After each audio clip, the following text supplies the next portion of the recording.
reporting like it's breaking news that many atoll islands, like the Maldives, that we were told would drown because of global warming, rising seas, they aren't drowning at all. Some, actually many, are growing. Now, to you viewers or readers of my column, you have known this for years. I mean, I've quoted many times some of the main experts in the New York Times now has found, and I've said the same thing for at least 15 years now, which again proves that the difference between a conservative and a leftist is time. Time to let the real world prove their theories wrong. Now, the short explanation for the refusal of these islands to drown is that waves dump sand and dead coral on them, etc. But this actually old news about the Maldives exposes one of the most famous stunts to ever push this drowning island scare, and how the media fell for it. You remember, I'm sure, the president of the Maldives holding a meeting of his cabinet underwater in 2009 to scare us into thinking global warming could wipe out his low-lying country forever and we should spend big money to save them and the other islands. The media bought it. In fact, some on the left, like the left-wing Guardian, they're still trying to flog this fake scare. Joining me every Tuesday is Matt Canavan, the Nationals MP and former Resources Minister. Matt Canavan, good to see you. What does this latest example of that debunked scare tell you? Well, it tells us that we really should look again at all of this.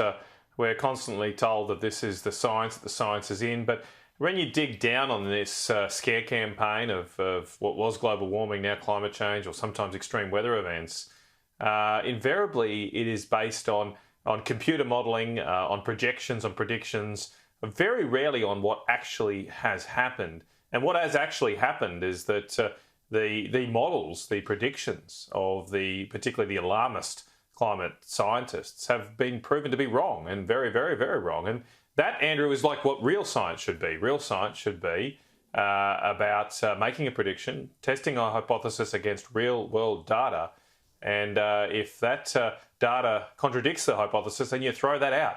And what should be thrown out is the alarmist suggestion that we're on track for some existential threat now because of growing anthropogenic carbon emissions. That's just not the case. But I'm afraid to say, Matt, that these scares do work. You have a look at the scare campaign right now against the Coalition's plan for nuclear power. Now, what disappoints me is that the Queensland Liberal Nationals under David Crisafulli is too frightened to even discuss your plan at the state conference on the weekend, which I know is ahead of the election. They want to play it safe. But Crisafulli has actually said nuclear power is not part of his plans. What's wrong with this guy?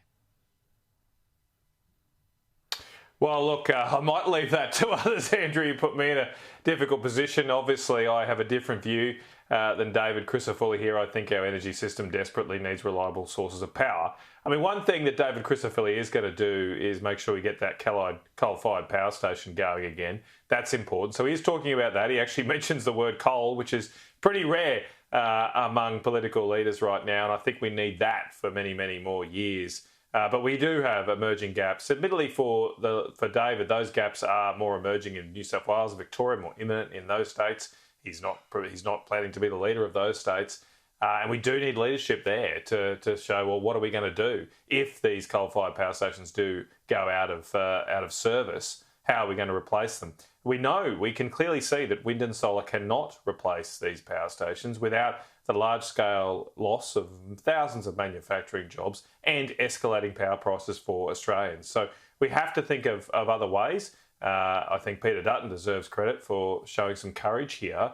And yes, we'll have the mother of all scare campaigns out there. But yeah, you're right about the scare campaigns. They are a concern, but I also think Australians are waking up, and you can see that in the growing support for nuclear energy.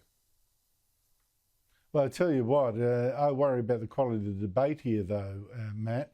I visited 3 countries last month that happily use nuclear power. I didn't see any three-eyed fish or three-eyed bears or whatever.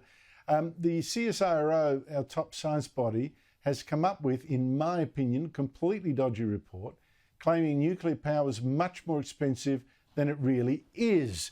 Does that shock you when you see how it Well, yeah, I'll give you an example. It vastly underestimated how long nuclear power stations could stay in business, which, of course, then makes them cheaper to run. If they can stay, 80 years in business, much cheaper. Well, I wish I could say it did shock me, Andrew, but the problem has been that our public service has degenerated and degenerated to a state of politicisation over many years. So it doesn't really shock me that we have some public servants willing to genuflect to the government of the day and whatever message they would like to hear.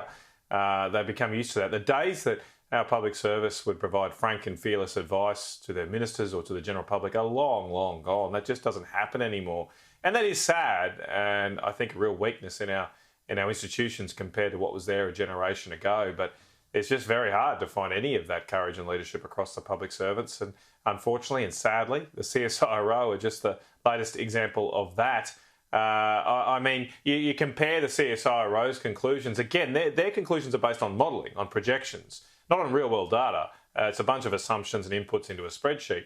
Compare that to the conclusions of the International Energy Agency, which look at real-world data, real-world power stations across the world, and they conclude that nuclear energy is the cheapest low-carbon form of power.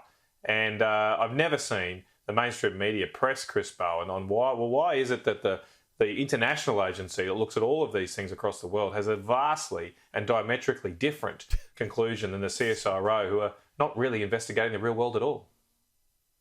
And why are so many countries building so many more nuclear power plants? And we think, oh no, too evil to do, really. Matt Canavan, thank you so much for your time.